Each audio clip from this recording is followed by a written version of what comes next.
Hey y'all, just getting on here today. It's been a minute. I think I posted a video yesterday. Man, so I started back doing Uber yesterday. Welcome to my channel. I'm Sharina Walters. Uh, this is Tony Gaskin's brand, Consistency. Today it's cold in Tampa, or it's cooler than it usually is. It was like in the 30s and in the 40s this morning. So I started back doing Uber after like 4 weeks. I can't necessarily say taking a break. If you watched my video yesterday, I had to get my car repaired. Finally was able to do that. Feels great to have a set of brand new tires and get my back brakes fixed. So I just did one ride yesterday, right, y'all? Got off at 4 o'clock, but I didn't pick up my first ride until like 5 o'clock. I was downtown. So downtown is really tricky with picking someone up. Gotta get in my car. And nice looking gentleman. I don't know if y'all ever watched that show called Suits, or if you ever watch like the realtor shows and shows and like for like the high value communities in California. I mean, my dude was suited and booted. Okay, he looked so good. And I was like, how are you today? He's like, man, I could be better. I said, really? He was like, yeah, man. He was like, I got a DUI. My license suspended. I was like, really? He was like, yeah, I know you can't tell by the suit that I wear, but I got like 3 DUIs. He told me that he was 30 years old and that he was in denial that he had a problem because he has this construction company. He is, you know, living in a great community, which is, you know, nice part of Tampa, well, outskirts of Tampa. It's like the Ruskin, Riverview, Apollo Beach area, which they're, you know, very nice community. And he was like, you know, this have been a humbling experience for me. And, you know, he went to the AA communities. I'm gonna say the reason why I'm live, y'all, is because I'm on my lunch break. It's like 30 minutes. And this was just on my heart. He was the one that told me I should share. So I'm not going to go in super deep on what I shared with him. But the fact was, he said that it was a humbling experience because after about, I don't know how many meetings, you know, they have the AA meetings, or they call them group meetings. So it could be at different organizations. But the main reason is to get you around others who have similar issues. Sometimes it's open up to the public, where some people may not be addicts, but somehow they're associated with addicts. And in some cases, it's just private for just those who are really struggling and don't want others to come in. So his addiction to alcohol was very bad. He said when he had alcohol, he could not even count the number of drinks he would have, and he would get belligerent. He's like, he has broken his nose. He's been in accidents. He's like, it was really bad.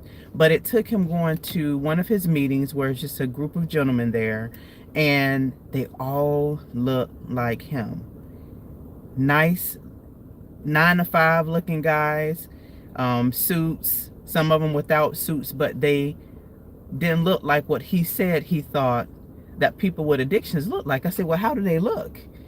He didn't go into full detail. He was like, well, they didn't look like them, because everyone in that group looked like me. And he had, when I said, he just was so nicely groomed, so much so the people that were in charge of the organization, because he was mandated by the court to go to these programs in order for him to get his license back, in order for him to get reduced time, and not necessarily have to go to jail. He can do house arrest. He just had to wear this ankle monitor that monitors if he's drinking. His sweat glands would be able to tell on him, and it would notify the authorities that he's, you know, that he's been drinking. So he's been sober for 1 year and 3 months, but he said it was a humbling experience for him. And every time he went to the meetings, he wouldn't dress down. So he wouldn't have on like a hoodie. He wouldn't have on this. He would make sure that he looked very nice. And I was like, well, you should. He was like, well, I'm thinking I did great. I finished the program, you know, with high honors, and then my attorney sees it and he was like, man, we can't take this to the judge. He was like, what you mean? He said the report that they wrote on you was that you basically haven't, you're still in denial. He said, well, how so? He said, because you come in all the time dressed up and you're really hiding behind who you really are. And I was like, dang, how many of us are dealing with that similar issue? And I was like, really? I said, well, man, that's so unfair. He said, nah, that's what it was. I say, for real? Like it was a process. Again, it's been a year and 3 months, but it was a process for him to really get that I am an addict. I have a drinking problem. And it took him going through that program for him to be able to see himself. He's like, it's still a struggle, but he, you know, prefers his freedom. He's only 30. He's a baby. My baby is 26 years old. And yes, she's my baby, even though she's 26 years old. But he has this great, you know, restoration roofing company that he's doing really well in. And so much so to where he was like, hey, you know, I can offer you a part-time position because he know I'm into real estate. If you want to get, you know, some customers to come my way. And I was like, oh, thank you so much. But I told him my particular story of how, you know, my parents were addicts and neither one of them are here because of their addictions. And I lost them early. I was 22 when I lost the first parent, who was only 41 years old, literally 11 years older than him. I was 28 when I lost the second parent, and she was 46 years old. My mom was 46. And I don't really share that too much on my channel, but he was like, you got to tell your story. I was like, I thought about it, but I'm like, who do I share it with? You know what I'm saying? I shared it with him because I wanted him to see the foreshadowing of what it could be without really preaching. It was just us sharing very intimate information with one another, and he was very thankful for it. I was thankful for him sharing it with me because I was able to encourage him and told him that when my mom went sober, he told me it's called white knuckle. She found out I was pregnant and she immediately stopped. She was from the age of 16 years old up until the time that she was 39 years old. My mom was addicted to drugs. My dad started, the family don't really know, but I heard he was around 15 years old. And he died at 41 years old. And so I was sharing that to say, hey, that could possibly be you. But my mom stopped, and it was because of the idea of my daughter's pregnant. I get a do-over. And without her saying it, you know, without her actually saying it, my mom never went back for 6 years. She was sober. For those 2 years, she got herself together. She got a job. She joined the working class, you know. She got her a nice apartment, you know, got her teeth done. She, because she had to get, you know, dentures and stuff from, you know, being out there in the world, you know, she, you know, didn't look herself. But baby, she cleaned up so nice. And I was so proud of her. But then came year 2. She had a massive nosebleed that she went through my entire linen closet. Like, no joke, like entire linen closet of just blood. Just blood. And took her to the second time to the doctor because the hospital actually sent her back with like tampons in the nose. And I'm like, what? So come to find out, they did more of it, you know, extensive, how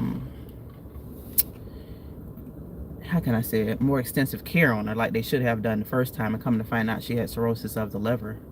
She survived 4 years, but that 4 years was hell for her. And it was very hard because it was like, dang, she finally got her life together. Okay, I finally get my mom, and then all of a sudden You know, she's no longer here. Same with my dad. I didn't even know that my dad had a problem. Like, I didn't know. Everybody but me knew that he had a problem, you know, and he died alone in prison. And so I shared this with him because to give him hope, not to judge, but to say, because he was told, you know, it is a disease.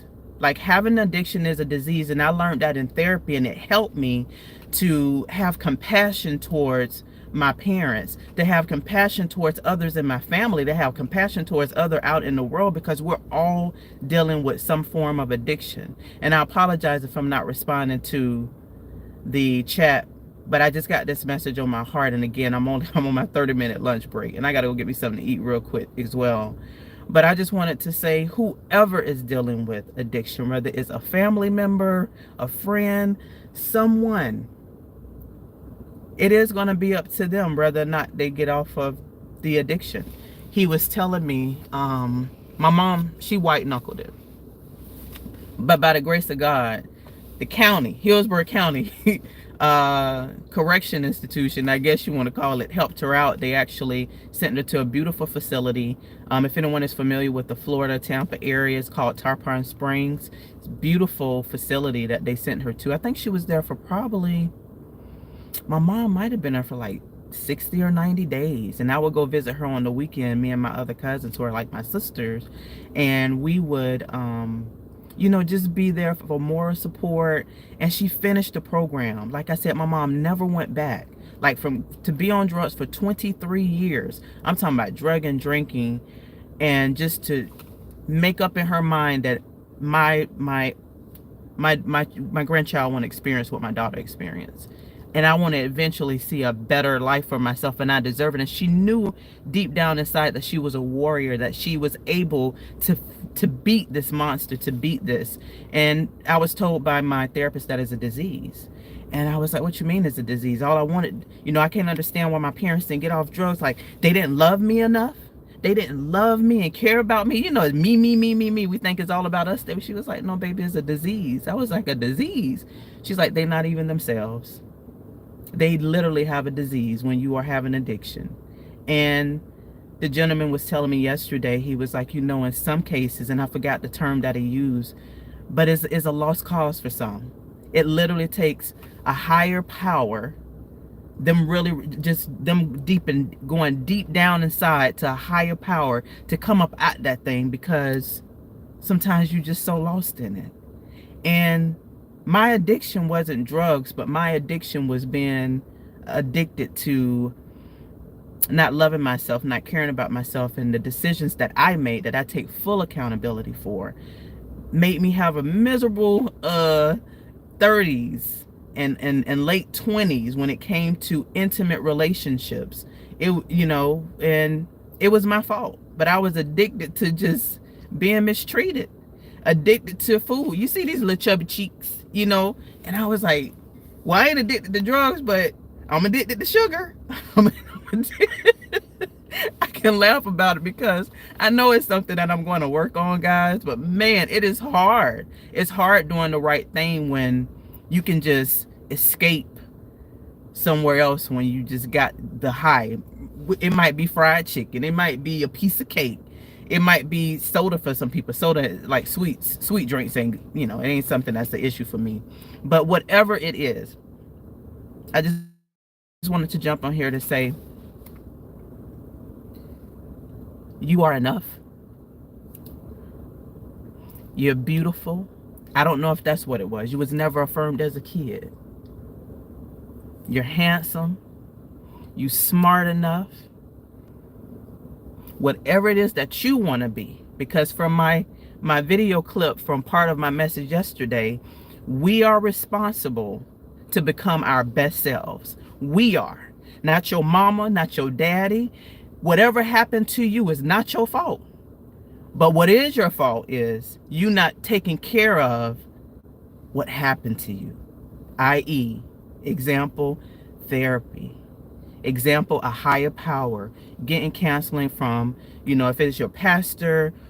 To me, I would say professional help. Not you just sitting on the phone with your homegirls, your homeboys. Get some professional help. Read books. Look at podcasts. Surround yourself with a different community. I asked the gentleman yesterday, I said, do you still hang around the same people you used to hang around with when you was drinking? Because my mom was able to. For her, they was the ones that helped her out because she literally was on the streets. My mama didn't have a job, but somehow she got drugs. Like, I still don't understand how that happened. My mama, you know, didn't have a job, but she was able to have clothes, and she didn't get skinny. She was like a daughter. She still kept that weight on. It's only like maybe one time for a short period of time that I remember my mom being slimmer. We got a picture together. I think I was like 11 years old when it was Christmas. I think that might have been in 1989 or either 1990. But it's gonna be okay. You can do it. You can do it. You can come up out of this. I've seen so many people struggle with addictions, and substance addiction is just so sad to see. It's so sad because sometimes people think that they're hiding it. Like, you know, the young man here who has this great company making, you know, hundreds of thousands of dollars, if not millions of dollars. I mean, my boy look nice. Look like he can be on the lineup of Bachelor. You know, the Bachelorette. I don't know if it's called the Bachelorette or the Bachelor. I'm sorry, I apologize, but definitely the show Suits. That's who he like, one of them gentlemen from off of there, and he even was able to recognize it. But you know, I'm so happy that we had the encounter yesterday, and that's one thing that I love about Uber, is I get to have these divine encounters with individuals that pour into me and I pour into them. And for me, it's not about me, it's not about them, but it's about sharing a message with you and hoping that you can get through whatever it is that causes you to want to pick up that pill, alcohol, crack, weed, because weed is the gate drug. I don't care what nobody say, because my parents them used to smoke it when I was a kid, and then they did harder drugs. And so whatever it is, whether it's a piece of cake, piece of fried chicken, whether it's that man or woman that you just can't let go because you feel like you would die if they wasn't there for you, let it go. Let them go and choose yourself. Be consistent. Small steps. Take small steps, small wins. I don't care if it's, you know what, today I'm not going to eat a whole candy bar. I'll just get a miniature size piece of chocolate. That's a win. If every day you're eating a big candy bar, but you just take a smaller Reese cup, and then the next day you do a Reese cup, and then the next day you do a peppermint, and then the next day and the next day, you build better habits, then you become better. I hope this message reached someone. Then come on here to preach. Just come on here to share and pour in some love. You are worth it. You are worth it. Have a wonderful day. Be blessed. Talk to you later.